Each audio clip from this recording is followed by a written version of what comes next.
CBM ক্যালকুলেশনের জন্য আপনাকে দেখতে হবে আপনার যে কার্টুন সেই কার্টুনের দৈর্ঘ্য প্রস্থ উচ্চতা যেটাকে আমরা ইংরেজিতে বলি হাইট উইডথ আর লেন্থ।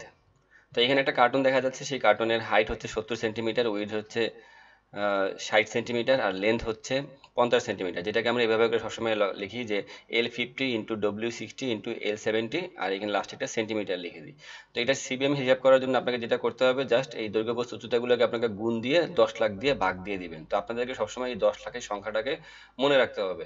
তো আমার এখানে 60 সেন্টিমিটার, 70 60 আর 50 গুণ দিয়ে আসলো 2,10,000, আর এটাকে 10 লাখ দিয়ে ভাগ দেওয়ার পর সিবিএম আসলো 0.21।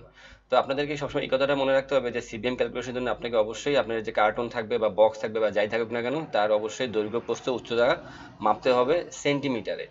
তো এখন দেখা যাচ্ছে যে একটা, তার মানে আমাদের এখানে সিবিএম হচ্ছে 0.21 সিবিএম, আর একটা 20 ফিট কন্টেনারের ভলিউম হচ্ছে 28 সিবিএম। তো 28 সিবিএম কে 0.21 দিয়ে ভাগ দিলে পাওয়া যায় 133, তার মানে 133টা কার্টুন ধরবে 20 ফিট যে কন্টেনার সেই কন্টেনারে। আর যদি 40 ফিট হাইকিউব কন্টেনার হয় যেটার ভলিউম হচ্ছে টোটাল 63 সিবিএম, তার মানে সেটাতে ধরবে 300 পিস। 63কে এখানে 0.21 দিয়ে ভাগ দেওয়া হয়েছে। তো আরেকটা ব্যাপার হচ্ছে যে আপনারা এই সেন্টিমিটার কিভাবে মাপবেন। তো সেন্টিমিটারে মাপার জন্য আপনারা এরকমের ফিতা ইউজ করতে পারেন। সেই ফিতার কিন্তু আপনারা সবসময় দেখবেন যে ফিতার কিন্তু এক সাইডে আপনার ইঞ্চিতে বা ফিটে দেওয়া, আর এক পাশে কিন্তু সেন্টিমিটারে দেওয়া। যেমন এখানে 3 থেকে 4 এই হচ্ছে একটা 1 সেন্টিমিটার আর কি, 1 সেন্টিমিটার দৈর্ঘ্য। আর ইঞ্চি কিন্তু এখানে এই যে এই একটা 1 ইঞ্চির দাগ আর এই হচ্ছে 2 ইঞ্চির দাগ, তার মানে এতটুকু হচ্ছে ইঞ্চি। আর আপনারা মনে হয় জানেন যে 2.54 সেন্টিমিটারে হয় 1 ইঞ্চি। এই জিনিসটা আপনারা মনে রাখতে পারেন অন্য একটা কাজের জন্য। আর যদি এরকমের কোনো কার্টুন না থাকে, যদি এরকম প্যালেট থাকে, প্যালেট আপনারা হয়তো চিনেন যে কোনো কিছু কোনো সেনসিটিভ কোনো আইটেম ক্যারি করার জন্য এরকম প্যালেটের উপরে সেই জিনিসটা বসিয়ে চারপাশ দিয়ে প্লাইউড কিংবা শক্ত কোনো কাঠের এরকমের দিয়ে দেওয়া হয়, মানে চারদিক দিয়ে দেয়াল দিয়ে দেওয়া হয়, দেয়াল দিয়ে এরকম করে সুন্দর করে প্যাকেট করে দেওয়া হয়। তো এই প্যালেটেরও একইভাবে আপনারা নিচ থেকে আপনারা এরকম করে মাপবেন দৈর্ঘ্য, এদিক দিয়ে প্রস্থ, আর এখানে উচ্চতা মাপবেন, সব সেন্টিমিটারে মেপে গুণ দিয়ে জাস্ট 10 লাখ দিয়ে ভাগ দিবেন। তো আপনাদের শুধুমাত্র 10 লাখ সংখ্যাটা মুখস্থ রাখতে হবে। আর যদি এরকমের অনিয়মিত কোনো শেপ হয়, যেমন এটা একটা ফুটবলের মতো একটা, এটা একটা গোলক। তো গোলক হলে এই গোলকের যে ডায়া, আপনাকে সবসময় সেই ডায়াটা দেখতে হবে। ডায়া বলতে বোঝায় যে গোলকের যে কোনো এক পাশ থেকে আর এক পাশ পর্যন্ত যে দৈর্ঘ্যটা এটা সেন্টিমিটারে মাপবেন, বা এই পাশ থেকে এই দৈর্ঘ্যটা সেন্টিমিটারে মাপবেন। কিন্তু এটা হচ্ছে আসলে ডায়া আসলে বলতে বোঝায় এটা কিন্তু আসলে ভিতর দিয়ে মাপতে হবে। তো আপনি কিন্তু চারদিক দিয়ে যেটা মাপবেন সেটাকে কিন্তু আসলে পরিধি বলে। তো যাই হোক, এটা ডায়া যদি হয় 60 সেন্টিমিটার, তো আপনার এখানে দৈর্ঘ্য হবে 60, প্রস্থ 60, উচ্চতাও 60, গুণ দিলে কিন্তু জাস্ট 10 লাখ দিয়ে ভাগ দিলে গুণ দেওয়ার পর আসবে 0.216 সিবিএম। আবার এটাকে এভাবে করে চিন্তা করা যায়, এই বলটা যখন আপনার এরকম একটা বক্সের মধ্যে থাকবে, সেই বক্সের কিন্তু আপনি এভাবে চিন্তা করতে পারেন যে এই পাশ থেকে এটা হচ্ছে দৈর্ঘ্য, ওই পাশ থেকে এটা হচ্ছে প্রস্থ, আর এই যে খাড়া যেটা, এই যে খাড়া এটা হচ্ছে উচ্চতা, মানে এই বলের যে উচ্চতা সবগুলোই কিন্তু সমান। মানে একটা বলকে আপনি চিন্তা করতে পারেন একটা ঘনকের মধ্যে, ঘনকের যেরকম দৈর্ঘ্য প্রস্থ উচ্চতা সমান, আর দৈর্ঘ্য প্রস্থ উচ্চতা গুণ দিলেই যেভাবে ঘনকের একটা আয়তন পাওয়া যায়, একটা এরকম একটা স্ফিয়ার বা একটা গোলক যদি হয় মানে বল হয়, সেই বলটারও এরকম দৈর্ঘ্য প্রস্থ উচ্চতা আমরা এভাবে করে বের করব। তো এবার আমরা দেখবো যে একটা প্যাকিং লিস্ট তৈরি করতে গেলে মানুষ কিভাবে প্যাকিং লিস্টে এই সিবিএম গুলো হিসাব করে। সাধারণত একটা প্যাকিং লিস্ট তৈরি করা হয়, এটা একটা প্যাকিং লিস্টের স্যাম্পল। সাধারণত প্যাকিং লিস্ট তৈরি করা হয় মাইক্রোসফট এক্সেল দিয়ে। পরবর্তীতে এটা মাইক্রোসফট এক্সেল থেকে নিয়ে বা এখান থেকেও সরাসরি পিডিএফ এ সেভ করে আপনাকে হয়তো আপনার সাপ্লায়ার আপনাকে দিতে পারে, বা আপনিও যদি কোনোদিন কোনো কিছু এক্সপোর্ট করেন আপনাকেও কিন্তু এরকম একটা প্যাকিং লিস্ট তৈরি করে আপনার বায়ারকে দিতে হবে। তো প্যাকিং লিস্ট তৈরি করার সময় আপনারা দেখবেন যে ফার্স্টেই কিন্তু প্যাকিং লিস্টে, যেমন এখানে কিন্তু একটা সাপ্লায়ার যে লাইট বিক্রি করতেছে এলইডি লাইট, এলইডি লাইটের সঙ্গে অবশ্য আরেকটা আইটেম আছে, ওই যে বল আছে। অবশ্যই এটা একটা স্যাম্পল প্যাকিং লিস্ট, আমি এটা তৈরি করে আপনাদেরকে দেখাচ্ছি। তো এখানে তার লাইট ফার্স্টের যে আইটেমটা D6, এটা হচ্ছে তার 1 থেকে 18, মানে 18টা কার্টন, আর এক একটা কার্টনে 50 পিস করে, মোট 18টা কার্টন এখানে দেখা যাচ্ছে, আর মোট লাইট আছে 900 পিস।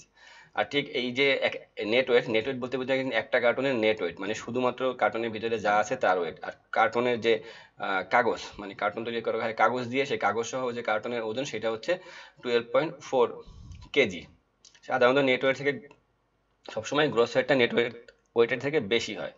আর এখানে এটা হচ্ছে total net weight. Total net weight বলতে বোঝায় যে এই একটা কার্টনের নেট ওয়েটকে এখানে আসলে 18 দিয়ে গুণ দিয়ে এই জিনিসটা লেখা হয়েছে। আপনারা আসলে এখান থেকে দেখতে পারেন যে আসলে এখানে দেখা যাচ্ছে যে কোন সেলের সঙ্গে কোন সেল গুণ করা হয়েছে।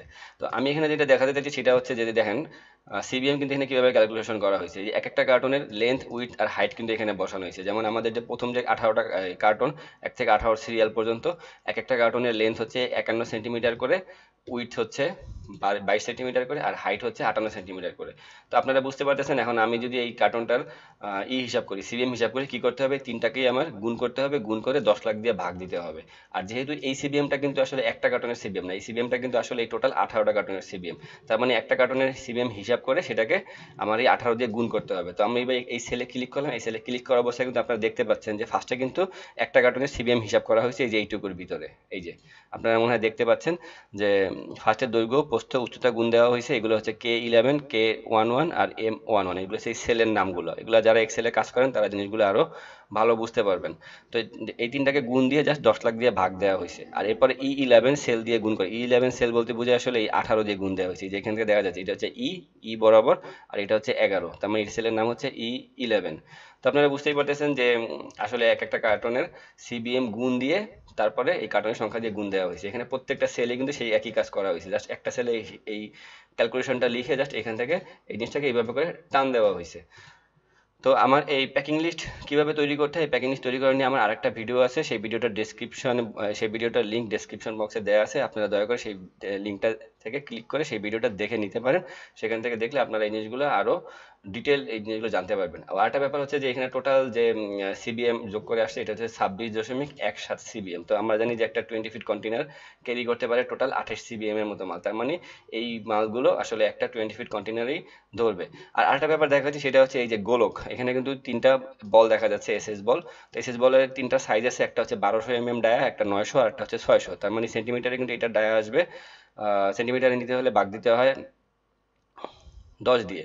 তো 10 দিয়ে ভাগ দিলে এটা ডায়া আসবে 120 সেন্টিমিটার, এটা হচ্ছে 90 সেন্টিমিটার, এটা হচ্ছে 60 সেন্টিমিটার। তো আমরা কিন্তু দেখতে পাচ্ছেন যে এখানে কিন্তু এই যে দৈর্ঘ্য প্রস্থ উচ্চতা কিন্তু আসলে এই যে 120 120 120 এর জায়গায় এটা 30 ধরা হয়েছে এই কারণে, কারণ এটা আসলে একটা প্যালেটের উপরে বসানো হয়েছে।